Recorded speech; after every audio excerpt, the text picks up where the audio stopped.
exercise. Make sure that your leaders have a vision. Have you ever tried to teach somebody who doesn't want to learn? Have you ever tried to teach a dog how to sit when he doesn't want to learn how? Because there are some dogs that are more, how do you call this, receptive than others. But let's stop using dogs as an example. Okay? But you know what I'm trying to say. Have you ever tried to teach tennis to somebody who has no vision to become a tennis player? If they have no vision for this business, they'll have no direction. They won't know what they're doing. They will not be motivated. You're going to have to call them up every day. Come on, man, come on. They will not be willing to overcome obstacles. They will have no work ethic. How many guys have a vision for this business? Do you guys need anybody to motivate you? Aren't you going out trying to get as much learning as you can? Before you teach, make sure you sit down with them and impart a vision in their hearts with for what they can achieve in this business, or else nothing happens. It's like banging your head against the wall. If they have none of the above, they're going to be lazy. They're just going to be lazy. For me, there's no such thing as a lazy person. Only a person with no vision. Okay, we were talking about, have you ever wondered why there's some people in your organization that don't move? Okay, there's some people, they come in, they're really excited, and then after 2, 3, 4 days, you know, that it's gone. Okay, now the reason for this is because they have no vision for the business. Okay, there's no such thing as a person who's lazy, as far as I'm concerned. It's just a person with no vision. I can give a personal testimony to that, because, you know, I always thought I was a lazy person. Okay, but it turns out that what society, or my schools, some of my relatives, and to a certain extent what my parents had expected of me, was not where I wanted to go in life. Okay, later on in my life, I found out that, hey, I have a vision for this. It's just that the visions that were set for me were not my own visions. Okay, and finally, I broke free from that mold that, hey, I wasn't lazy, I just didn't have a vision. For 26 years of my life, I just kind of went, you know, floating wherever the wind blew. But when I finally sat down and decided, okay, that this is where I want to excel, this is what I want to do, then, like I explained last night, my life started moving in a predominantly forward direction. Okay, so if a person who's involved with this business doesn't have a vision, will eventually just peter out. Okay, they have no direction, they have no work ethic for the business. They're not going to move unless you're there motivating them. Okay, because for the life of me, I can't figure out why somebody can't see this business and work with it. Okay, because if you do this business properly, man, the financial benefits are unbelievable. Okay, before you start the teaching process, the reason we're talking about this is, remember, we're supposed to teach the people as you caddy them. Okay, it's really, really difficult to try and teach somebody who doesn't want to learn. Okay, it's also like banging your head against the wall. So before you start the teaching process, sit down with your potential leaders and make sure, remember, we discussed earlier that, you know, you have to sit down and identify who you're going to caddy, who you're going to take care of. Okay, sit down with them, whether individually, you know, or as a group. Sit down with them and make sure you've gone through the process you have gone through that gave you your vision. Okay, sit down with them. Make sure that they have identified their compelling reasons and their burning desires for doing this business. Okay, because remember, you want people that are like you.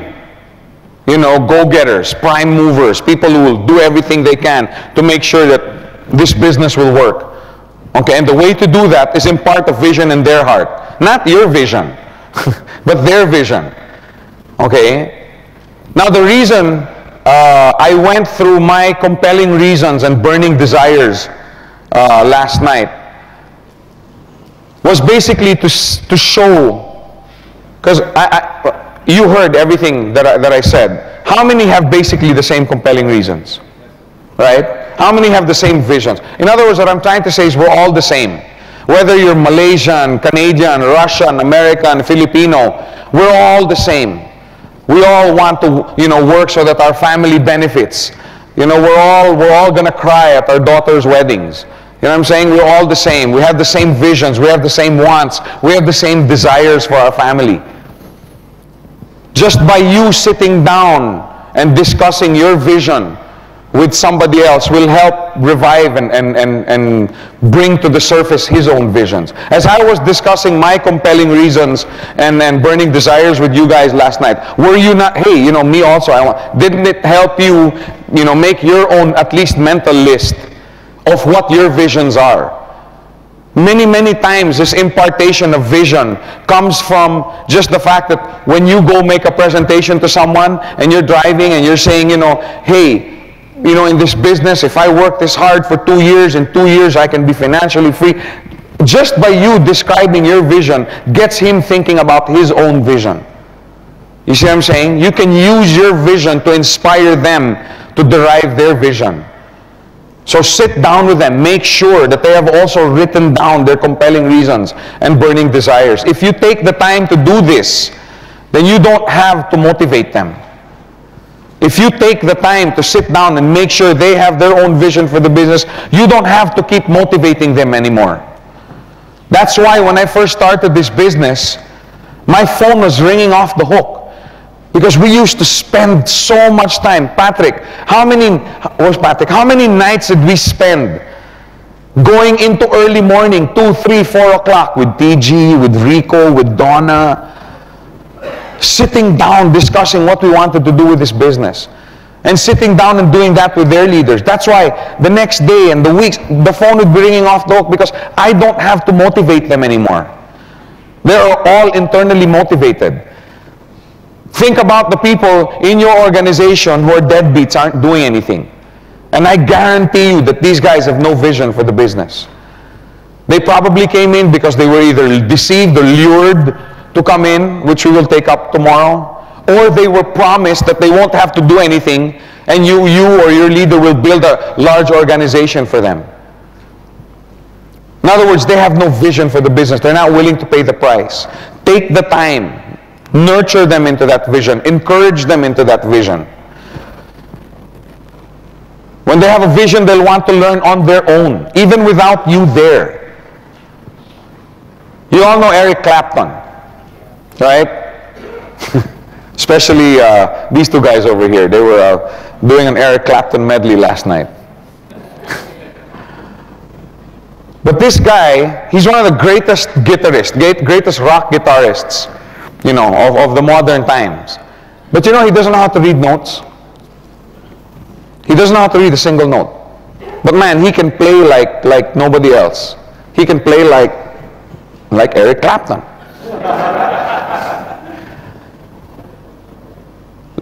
The reason he doesn't know how to read notes, it just tells me that he did not have any classical training. For whatever reason, whether his parents didn't support him or his parents wanted to but could not afford it, or they didn't have a teacher in their neighborhood, for whatever reason, it's obvious to me that Eric Clapton did not have a classical teacher to teach him the classical methods. Because the first thing they teach you is how to read notes. That's the first thing they teach you. So just the fact that he doesn't read notes tells me that he didn't have this classical training. But still, deep inside, the guy wanted to be a guitarist. Maybe he didn't want to be the greatest guitarist ever, of which he is one of them now. Remember, I told you your visions change, your goals change. But he had a burning desire to play guitar good.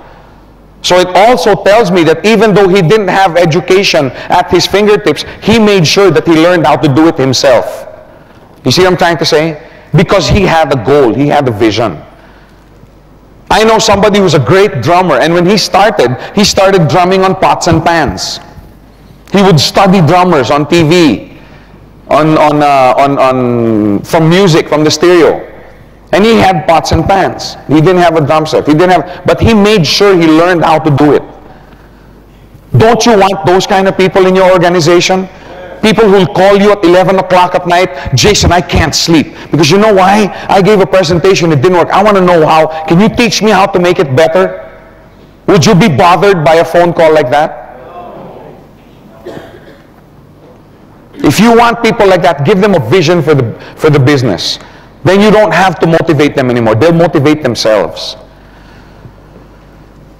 And since they're internally motivated, it's very easy to teach them. They're very open.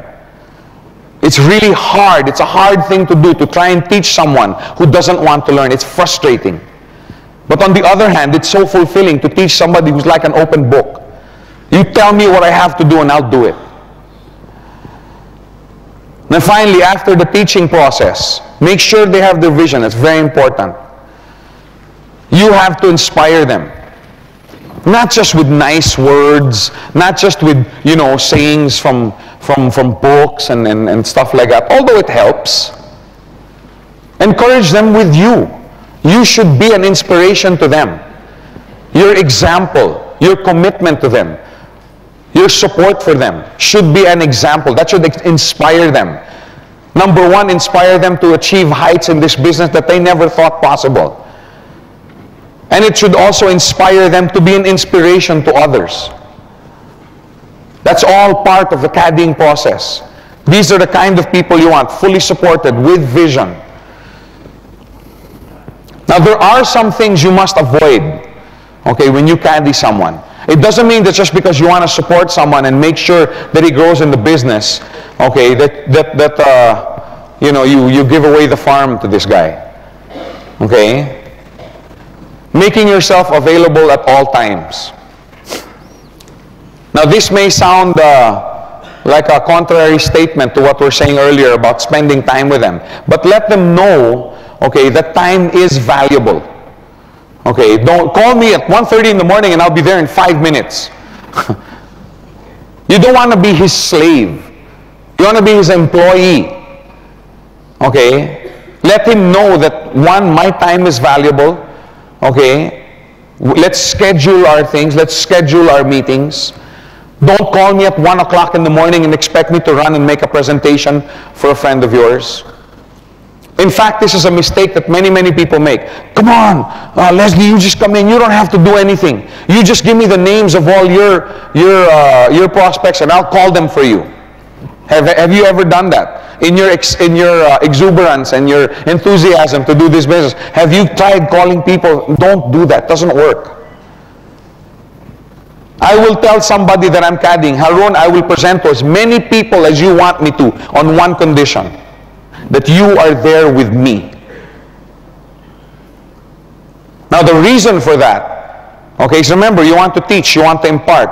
The first reason for that is what's the best way to train the person that you're caddying than letting him see it over and over again. Right? That's number one. So he can learn the presentation process. Number two, as his friend asks objections and you start answering them, he also starts to learn how to answer objections.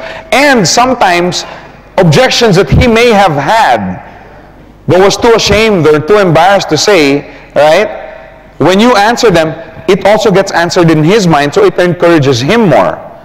But finally, the third and most important reason why Haron has to be there when I talk to his friend is his friend doesn't trust me.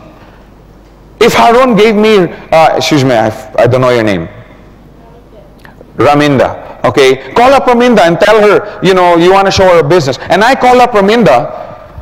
Hey, Raminda, Haron told me to call you up. What are you going to think? Are you going to go, wow, I want to meet with you tomorrow? Or are you going to be, why? Why are you calling? Or who are you? Yeah. And why are you calling? In other words, suspicious.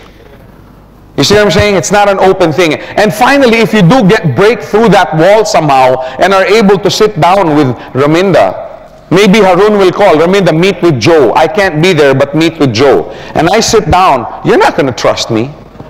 Right? Who's this guy? Right? You're not going to trust me. Now, I'm not saying that you're never going to be able to present to somebody who you don't know. But the probabilities of this person responding to this business gets lower and lower. But, if Harun calls up Raminda, Raminda, I'm going to set up a meeting. I want you to see this business. Okay, an associate of mine is coming with me because I don't know how to present it so well yet because I just started in it. I mean, tell the truth. So let's meet Tuesday lunch. Is that okay with you? What's it about? Never mind. We'll tell you during the meeting. So finally, you sit down with Raminda. Raminda trusts Harun. You do, don't you? Now, obviously, Harun trusts me because if not, he would have never brought me in front of Raminda. So because of our association, Raminda will also trust me, at least for the time that Harun is there with me. But you see what I'm trying to say? That's why it's important that he is there with you. Okay? Because right away it breaks down barriers, it breaks down walls. But that's what I'm trying to say. Making yourself available at all times, avoid it. Yes, I'm available, but you have to be there with me. You want to be their employee, support, not their slave. Okay, in other words, yes, I'll make myself available, but there's a price to pay. You have to be with me. Yes, I'll make myself available to train your group, Harun, but you have to be there with me, and it can only be on Thursday afternoon because I have another group that I'm meeting with. Because believe me, if you how do you call this? If you just make yourself available at all times, then they get spoiled. They'll take that time for granted. Your time is valuable. It's the #1 capital that you have in this business. Guard it. Make sure that you don't waste it. Doing your presentations without referral in training. In other words, your referrer who you're training. Okay, don't do that unless he's there for the reasons that we've already gone over. CADIA, a direct or indirect TCO who has not completed the basic training course. Now, before this VCD, it's very hard because you have to get to the basic training course. But now, when all of these things are going to be on video or VCD, you can sit down with Raminda and say, yes, fine, Raminda, I'm going to CAD you, but before we start, I want you to watch all of these VCDs. That way we're talking the same language. Yeah. Can you help me? Can you make sure my organization grows? Yeah, but we have a basic training meeting in my house. No, I can't. I'm going swimming. Well, look, if you're not willing to spend time getting basic training in this course, then I don't have time to CAD you. Remember, you have to choose the people that you're going to work with. You have to choose these people. Your time is an asset. Your time is valuable. Essentials in CADing, a 3-point guideline to create maximum effect in your organization. Identify the time and date you will allot for each of your potential leaders. Okay? There has to be specific time, specific place. And you have to have a specific reason why these times are set. I know somebody who would meet in Manila. We were having big bombs, rooms. Sometimes we'd have 1,000, 1,200 people. And one of the leaders there would meet with his leaders after that meeting. Because this is when everybody's excited. Wow, they just brought in, 5 people. The 5 people came in. They're really excited. They're receptive to training. You know what I'm saying? Don't meet with somebody, for example, right before they're off vacation. Let's say they're leaving for outstation at 5 o'clock. Don't meet with them at 4. Because they're not thinking about this meeting with you. They're thinking about their vacation. Okay, so make sure that you choose the times carefully. Identify potential leaders who you will CAD. Ideally, it should be between 2 to 5 people. But Joe, you said to train leaders. Yes, but you can't train 50 leaders at the same time. Why do you think all GMs, all CEOs, all managing directors, all generals, how many people do they have directly under their responsibility? No, directly. 4, 5 people. Because you can only effectively manage or train or caddy about 2 to 5 people. As your skill level goes up, maybe that'll go up to 6 or 7. But your time management skills have to be really, really good. Okay? I would rather, and you would rather, train 2, 3, 4, or 5 people effectively. Never mind if you're not able to do it to 20. But it's better to do it 100% with 4 or 5 people than so-so with 30. Then you're going to have 30 half-baked leaders. I would rather have 2, 3, 4 that are 100% questers. Mind, soul, and body. Whoa. Hey, this business gets pretty heavy. I mean, you really get into it. You know what I'm saying? There comes a time where it's a way of life already. Because like I said, impartation is such that the benefits are not only financial. Set a planning session with the people that you're going to caddy. Explain and reinforce the purpose of caddying. They have to know why they're going through this process. Okay, if you notice, I take great pains in the seminars and the trainings to explain why we're doing this. Because if a person understands why he's doing something, why he's undergoing something, then they accept it much, much better. It's the same thing with discipline. I discipline my children. But we explain to them why. You don't just, let's say, and sometimes this disciplining involves punishment. Now, many times a child who's being punished who doesn't understand the reason why he's getting punished, ends up resenting it. You know what I'm saying? If it's done enough times, he ends up to be a rebellious child. But if you sit down and explain to your children why this disciplining process, why this punishment. I have sat my children each, I have 5. I've sat each one of them down so many times. Mommy and I, we discipline you and we punish you because we love you and we want you to grow up following these guidelines. We have a certain set of guidelines that, okay, this is the way how to be a proper human being on this earth. And the reason that we're punishing you is because we want to make sure, because we love it. You know, it's easier, we explain to them, it's easier for us to just keep saying yes. Right? Isn't it easier to tell a child, yeah, okay, go ahead, do it. But then when they get to be 17, 18, 19, 20 years old, and they're so used to just doing things the way they want, and we explain to them, we punish you, we discipline you because we love you. The day that we stop punishing you, then you should be worried. There came a time where Ina, you'll meet her later, she's here, my daughter. When she was about 6, okay, there was one, and you have to be consistent. With children, you have to be consistent with your discipline. And like you can't just punish when you're in a bad mood. You know what I'm saying? Because then they'll think it has to do with anger. No, it has to do with because we're punishing you because we love you. We're disciplining you because we love you. And there was one particular time when I was very busy and I wasn't able to punish. My daughter came up to me and she was crying. She was 6 years old. She goes, "Daddy, don't you love me anymore?" And I go, "Of course I do. Why?" "Because, you know, I disobeyed and you didn't spank me. You didn't punish me." No, really, I mean, it blessed my heart. Because ever since she was a little girl, I've always told her, "I'm punishing you because I love you and I want you to avoid these things." And she, "Daddy, don't you love me anymore?" All I'm trying to say here, okay, is make sure you explain why. Explain and reinforce why you're going to caddy.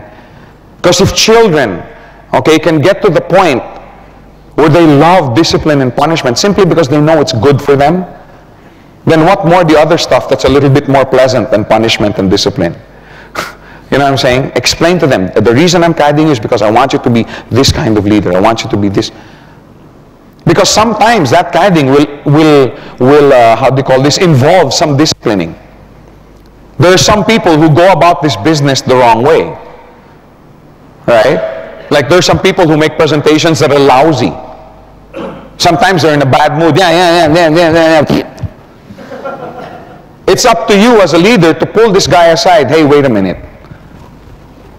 Wait a minute. If you expect to be the leader of a global organization, you have to change your presentation." "Yeah, but I'm acting, I present well. I was just in a bad mood." Well, if you're in a bad mood, don't present the business. Delegate it to somebody else.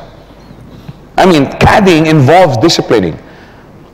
And if you don't sit down and explain to them why you're doing this, you're never going to be able to speak into them. Because impartation is not always, hey, you can do it, I believe in you, oh, this is great. No, impartation, caddying, is also, Haron, I really think that you should change the way you're presenting, especially this part. If you've never explained to him why you're doing this, he's just going to walk away. But if it's explained to him that you want him to be a leader of a global organization, then you can sit down. Haron, remember, I told you that if you're going to be this kind of leader that we both agree you can be, that you have to go through this process. You have to earn that right. That's the reason why you have to sit down and explain. Some of you are looking really worried. Wow, Joe, that's a lot of time. Yes, it's a lot of time. This is not a get-rich-quick scheme. And if you want people outside to believe that this is not a get-rich-quick scheme, if you want governments of the world to not think that this is a get-rich-quick scheme, well, let's act like it. Let's show the world what this business is really about. Because I happen to believe that this is one of the best systems there is on the planet, and if we do it right, people are going to take notice. People are going to take notice, companies are going to take notice, governments are going to take notice, if we do it right. I don't know about you guys, I'm in this business for the long run. So yes, take the time, do what's good for our business. Agree on a fixed weekly schedule. Allocate the time. I am setting aside Wednesday afternoon, 3 to 6 o'clock to be with your group. Make sure that they're there. Make sure that you're there. Set the time.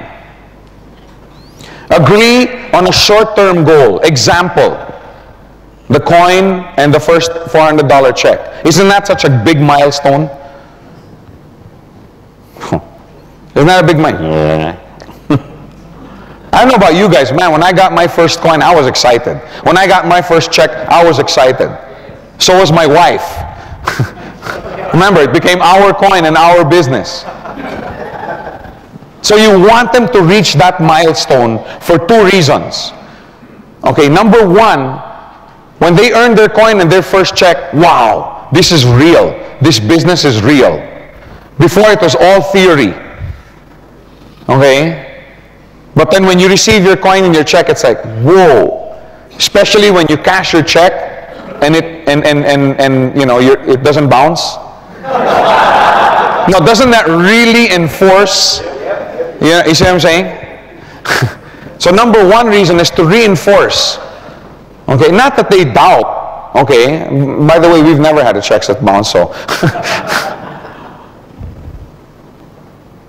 That's the first reason. So they get excited. So they get motivated. Okay. Number 2, okay, this is a testimony business. Can you imagine somebody coming, Haron, man, I got to tell you, this is a great business. This is fantastic. And you also, sir, I want to tell you about this. Can I see your coin? Actually, I haven't earned it yet. Can I see your first check? No, I haven't earned the check yet. How long have you been in this business? Well, only about 2 years. Do you think this guy is going to have any credibility? But if I come up to her and say, Haron, this is a great business, blah, blah, blah. Oh yeah, that sounds great in principle. But have you ever gotten your coin? Oh yeah. I earned it after my 3rd week. Oh yeah, what about the check? Yeah, on my 6th week, I got a $400 check. In other words, he's got something to say. He's got something to testify about. Who has a bigger testimony? The guy who's earning $400 a week or the guy that's earning $20,000 a week? That's why, set the goal. Okay, Haron, by when? I'm going to do everything I can to help you. But by when? Okay, it should be by the X week, we earn your coin. By the Y week, we earn your check. And then you sit down and make sure that you do everything you can that goal is fulfilled. Again, for his benefit and for his testimony. When he gets his coin, when he gets his check, all the people that were doubting him, all the people that were doubting the company, all of a sudden they're like, hey, wait a minute. This is a company that delivers. This is a system that works. So all the no's, little by little, start turning into yeses. All of that happens by your leader earning his first check and his first coin. oh yeah, hey, by the way, does that benefit you any? Yes. Because that's also volume on your left or on your right side. Get them to commit to the plan and to the goal. You shouldn't be the only one committed to making sure that he earns. He also has to have the same commitment. If you've sat down with that person and they've established their goals, their vision, you've established with them that, you know, I'm going to meet with you. In other words, if they know what they're doing, it should be very, very easy to get them to commit to the plan and to the goal. It shouldn't be too much hard work. To commit simply means to act upon. In other words, when this guy commits, he has to act upon that commitment, act upon that goal. He has to appropriate time, appropriate effort for it. He has to entrust himself to the system, to your system, to the system that Gold Quest has put up, that it's something that's going to be delivering. That's why I'm willing to commit. And he has to confine his efforts. What I'm talking, focus. Let's focus on this goal. That's what the word commitment means. Don't take it lightly.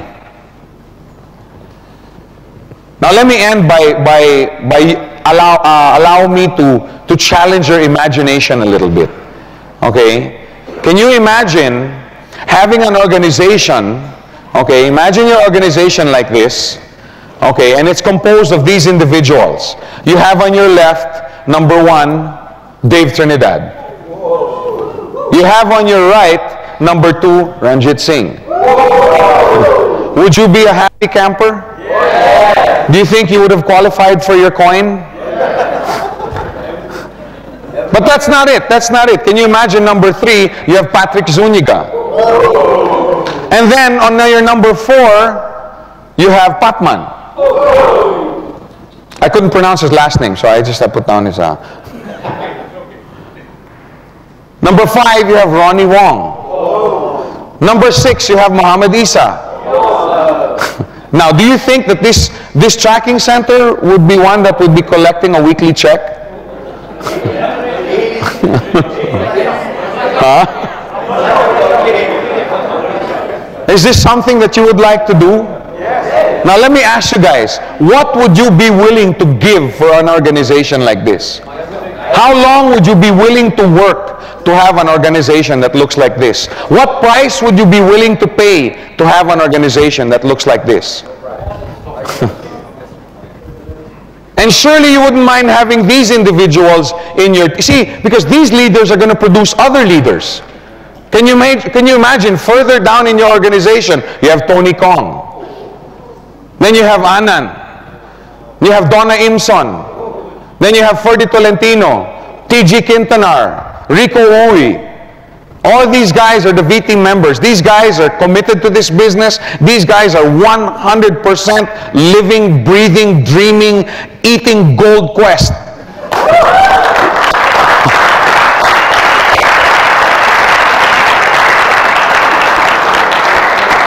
Wouldn't you like to have an organization that looked like that and had people under them that represented this kind of talent, skill, commitment? How long would you be willing to wait? Would you be willing to work free for 9 months to train an organization that looked like this? Are you sure? How many? How many here? Because I'm going to send a letter to the accounting department not to send you your weekly checks for 9 months.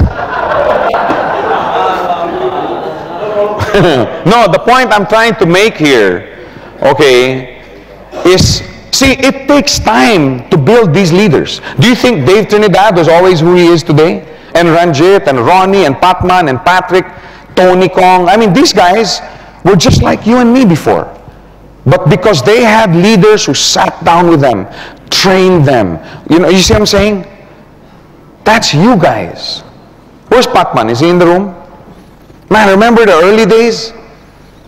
We went to every coffee shop, every San Francisco coffee, sitting there talking about this business, the right things to do, the wrong things to do.